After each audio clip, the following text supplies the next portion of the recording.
God's word tells us that his word, the commandment of his word, is a light for us, and that it is instruction to keep us on the path of life. Proverbs chapter 6, verse 23, for the commandment is a lamp, and the law is light, and reproofs of instruction are the way of life. Reproofs are, hey, you're wrong, get back in line. That's what God's word does in our life. To keep thee from the evil woman, from the flattery of the tongue of a strange woman.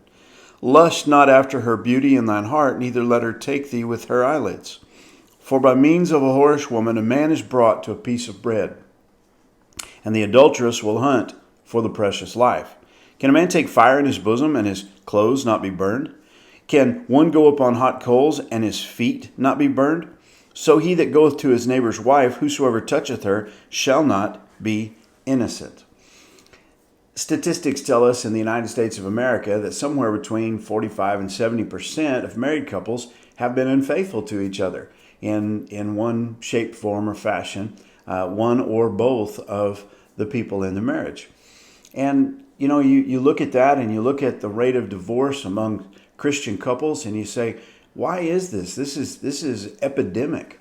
And I don't know about you, but I pray for marriages a lot. Pray for my marriage, pray for my kids' marriage, pray for my church's marriages, my family's marriages, my friends' marriages, and just marriage in general, because it's so important and it's so under attack by the enemy.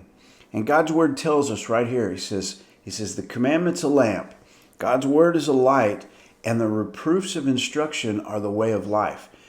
For God to correct you and put you back into line. And so there's this incredible warning, and it's not just here in Proverbs. Basically, the first 10 chapters of Proverbs are just filled with warnings against adultery and lust. And that's what he says. He says, lust not after beauty in thine heart. This all starts in the heart. It starts with reading smutty romance novels or something. It starts by watching things on television and seeing the normalization of extramarital affairs. And then it starts by thinking in your heart. Something, by the way, that Jesus says actually crosses the line of sin. To have adultery is to lust after someone in your heart. To God, it's the same as actually doing it. And so he says, don't let this start in your heart. For by means of a whorish woman, a man is brought to a piece of bread. What does that mean? Well, it means that if a person gets involved with someone who is promiscuous, it's going to bring you to poverty. It's going to devastate your life, and it's going to take away everything that you have. The adulteress will hunt for the precious life. There are people who literally are looking to get their hooks into someone. He says, can a man take fire in his bosom, his clothes not be burned? Can you walk on hot coals and your feet not be burned? The answer to this is no. If you mess with these things, it's going to bite you. It's going to get you. You can't get out of this without there being consequences. Therefore, don't do it. And God's word is our warnings. So what's the flip side of the coin? How's the best way to avoid this?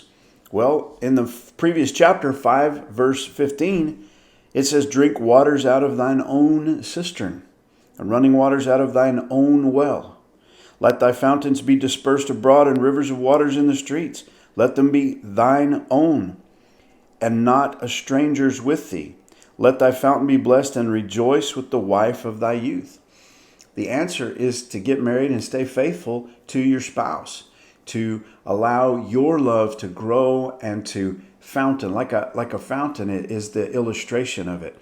So rather than being brought to a piece of bread, being devastated to poverty and having all these consequences and taking fire in your bosom and being burned and destroyed, you are blessed with this abundant fountain and the joy of the person that you made your vows to and that you stay faithful to. Just want to encourage you.